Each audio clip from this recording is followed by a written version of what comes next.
दोस्तों, कभी सोचा है समुद्र जब बिल्कुल शांत होता है तो क्या वाकई सब कुछ शांत होता है, या फिर उसकी गहराइयों में कोई ऐसा खेल चल रहा होता है जिसकी आहट हमें बहुत देर से मिलती है।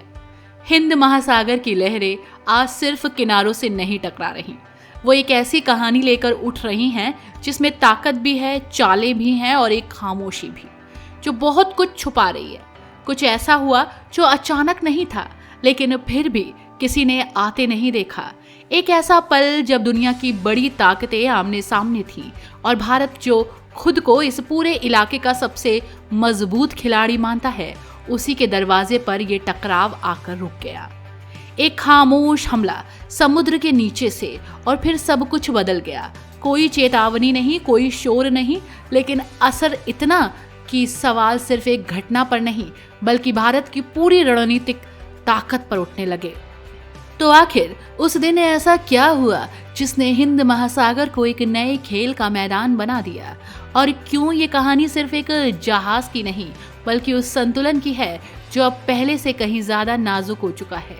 यही वो बिंदु है जहां भारत इस कहानी के केंद्र में आ जाता है। IRIS डेना कोई सामान्य युद्धपोत नहीं था। कुछ ही हफ्ते पहले ये भारत के सबसे बड़े नौसैनिक अभ्यास MILAN मिलान 2026 में शामिल हुआ था।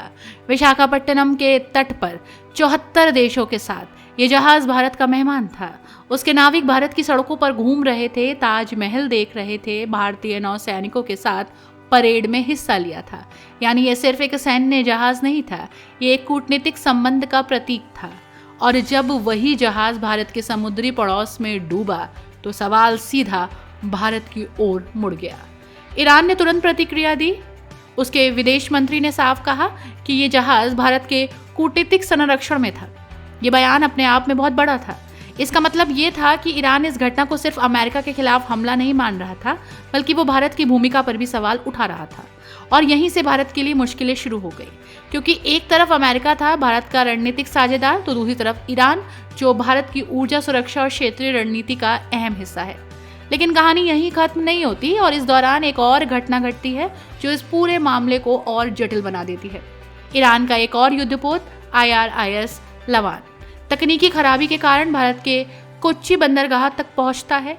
ये वही समय था जब युद्ध अपने चरम पर था। भारत के सामने एक बड़ा फैसला था, क्या वो एक युद्धरत देश के जहाज को अपने बंदरगाह में शरण दे। और भारत ने हाँ कहा।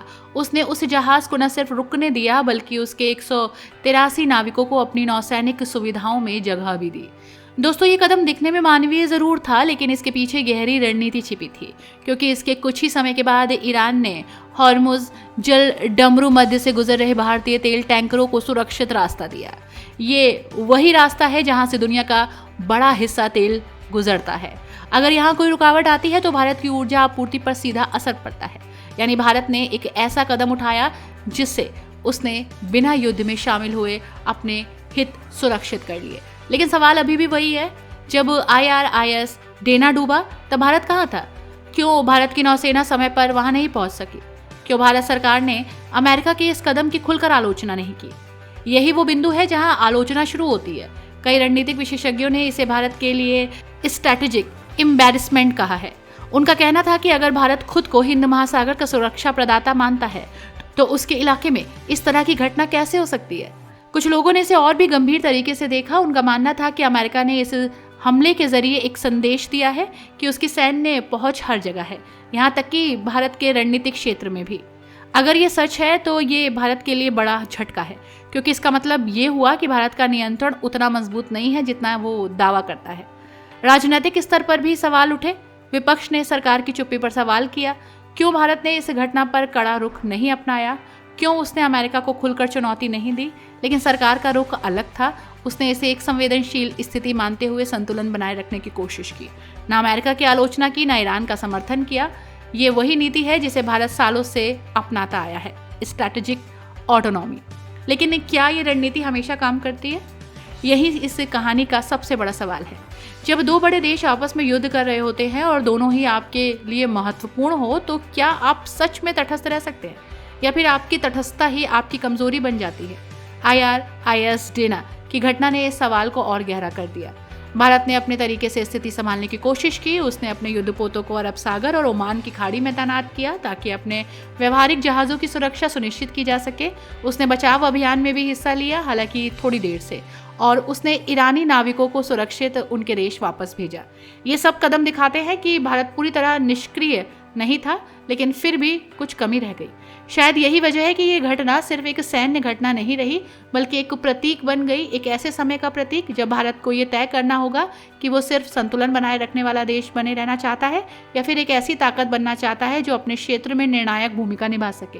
क्योंकि आज की दुनिया में सिर्फ तटस्थ रहना काफ़ी नहीं है, कभी कभी आपको ये भी दिखाना पड़ता है कि आप कितने मजबूत हैं। आने वाले समय में ये मुद्दा और गहराएगा।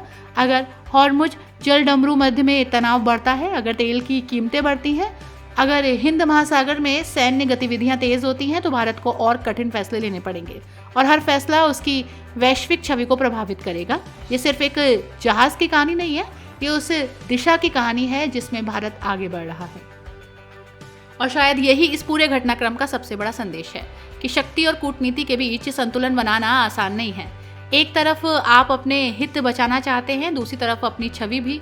एक तरफ आप युद्ध से दूर रहना चाहते हैं, दूसरी तरफ आपको अपनी ताकत भी दिखानी होती है। IRIS डेना का डूबना, IRIS लावन को शरण देना और भारत की चुप्पी, ये तीनों मिलकर एक ऐसी तस्वीर बनाते हैं जिसे नज़रअंदाज नहीं किया जा सकता। जब इस पूरी कहानी को पीछे मुड़कर देखते हैं तो एहसास होता है कि ये सिर्फ घटना नहीं, ये एक संकेत था, एक ऐसा संकेत जिसने साफ कर दिया कि दुनिया अब पहले जैसी नहीं रही। अब लड़ाइयाँ सिर्फ सीमाओं पर नहीं लड़ी जाती, वे असर डालती हैं उन जगहों पर भी जो खुद को सुरक्षित मानती हैं। हिंद महासागर, जिसे भारत अपनी ताकत का केंद्र मानता है, वही आज एक परीक्षा का मैदान बन गया। यहाँ हर चाल देखी जा रही है, हर फैसला तौला जा रहा है और हर चुप्पी को समझा जा रहा है। क्योंकि इस नए दौर में सिर्फ ताकत काफ़ी नहीं है, उस ताकत को सही समय पर दिखाना भी उतना ही ज़रूरी है। भारत ने इस बार संतुलन बनाए रखने की कोशिश की है, अपने हित भी बचाए हैं और किसी एक पक्ष में खुलकर खड़ा भी नहीं हुआ। क्या ये रणनीति आने वाले समय में काम करेगी या फिर अगली बार हालात और कठिन होंगे? क्योंकि अगली बार शायद समय कम होगा, दबाव ज़्यादा होगा और दुनिया की नज़रें और भी तेज होंगी। तब फैसला सिर्फ कूटनीति का नहीं होगा, बल्कि पहचान का भी होगा। तो अब देखना ये होगा कि भारत आने वाले इस खेल में सिर्फ एक दर्शक बना रहता है या फिर वो खिलाड़ी बनकर अपने नियम खुद तय करता है।